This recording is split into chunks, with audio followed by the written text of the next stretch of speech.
आज हमारे अजमेर शरीफ का दूसरा दिन था और हम निकल चुके थे तारागढ़ पहाड़ की तरफ। लोकल लोगों के हिसाब से अगर देखें तो अजमेर शरीफ दरगाह से तारागढ़ पहाड़ करीब 20 किलोमीटर था और वहां तक पहुंचने के लिए अजमेर शरीफ दरगाह के 2.5 दिन झोपड़ा के पास से यहां से वैन चला करती थी तारागढ़ पहाड़ तक। उसी वैन की सवारी लेते हुए अब हम निकल पड़े थे तारागढ़ पहाड़ की चढ़ाई चढ़ने, लेकिन हमें ये नहीं पता था कि हम तारागढ़ पहाड़ मात्र सिर्फ कुछ घंटों के लिए जा रहे हैं।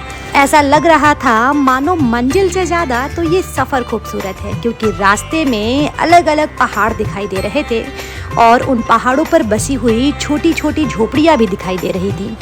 अब इस तारागढ़ पहाड़ पे चढ़ते चढ़ते हम तारागढ़ के इतिहास के बारे में कुछ जान लेते हैं। वैसे तो राजस्थान अपने परंपरा और इतिहास के लिए भारत ही नहीं बल्कि पूरे विश्व में जाना जाता है। यहाँ पर अपने बड़े बड़े किलों व बड़ी बड़ी इमारतों के लिए सबसे ज़्यादा प्रसिद्धि मिला करती है। ऐसा कहा जाता है कि यहाँ पर एक तरफ अरावली पर्वत श्रृंखला है तो दूसरी तरफ खुला रेगिस्तान, जहाँ दूर दूर तक कोई भी दिखाई नहीं देता है।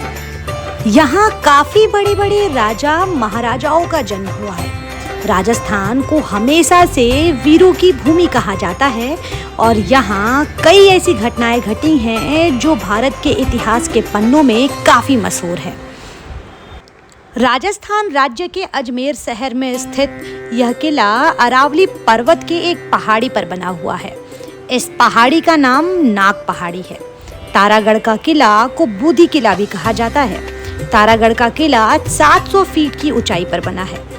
वैसे तो तारागढ़ किले का इतिहास कुछ खास नहीं है। यह किला काफी प्राचीन किला है। इस किले का निर्माण सम्राट अजय पाल चौहान ने 11वीं शताब्दी में विदेशी या तुर्कों के आक्रमण से अपनी रक्षा करने के लिए बनवाया था। इस किले के निर्माण से तुरंत बाद इस किले पर मेवाड़ का शासन हो गया। यहाँ के सम्राट कुंवर पृथ्वीराज ने अपनी रानी तारा के कहने पर इस किले का पुनः निर्माण करवाया था। रानी तारा के नाम पर ही इस किले का नाम तारागढ़ का किला रखा गया था। राजस्थान के अन्य किलों की तरह यहाँ मुगल स्थापत्य कला का ज्यादा प्रभाव नहीं है। यह किला राजपूतानी स्थापत्य कला व भवन निर्माण कला से बनाया गया है। हम तारागढ़ पहाड़ पे तो पहुंच चुके थे, लेकिन यहाँ पहुंचने के बाद पता चला कि किले पर जाने से पाबंदी लगा दी गई है। तो हम यहाँ पर पहुंच चुके थे यहाँ के खास मजार पर, जहाँ पे लोगों की भीड़ हमें काफ़ी ज़्यादा दिखाई दे रही थी। पहाड़ों पर बसी हुई ये छोटी सी दुनिया माने और हिस्सों से कहीं से भी अलग नहीं लग रही थी। वही सेम परंपरा, वही रिवाज इन चीज़ों को रोमांचित बना रही थी। यहाँ पे भी उन बड़ी बड़ी देगों का कॉन्सेप्ट था जो हमने अजमेर के दरगाह शरीफ में देखा था। यहाँ पर भी लोग मन्नत मांग रहे थे और चादरें चढ़ा रहे थे। यहाँ पे भी लोग अपनी उसी आस्था के साथ आ रहे थे। इस पहाड़ पर घूमते घूमते हमें तारागढ़ किले का एक पिछला हिस्सा दिखाई दिया। तो फिर क्या था, इन कटीले रास्तों को पार करते हुए हम पहुंच चुके थे उन चीज़ों को देखने जिसे हम देखने आए हुए थे, लेकिन हमारी किस्मत में शायद उसे देखना नहीं लिखा था। जैसे जैसे हम इसके करीब बढ़ते जा रहे थे वैसे वैसे हमें पूरा का पूरा अजमेर शहर अपनी आँखों में समाता हुआ दिखाई दे रहा था। हमें इस किले की एक सीढ़ी नुमा बनी हुई इमारत दिखाई दे रही थी जो एक दुर्ग के प्रकार की बनी हुई थी और यहाँ पर पूरे अजमेर शहर को 1 मिनट में समेट देने वाले दृश्य भी दिखाई दे रहे थे।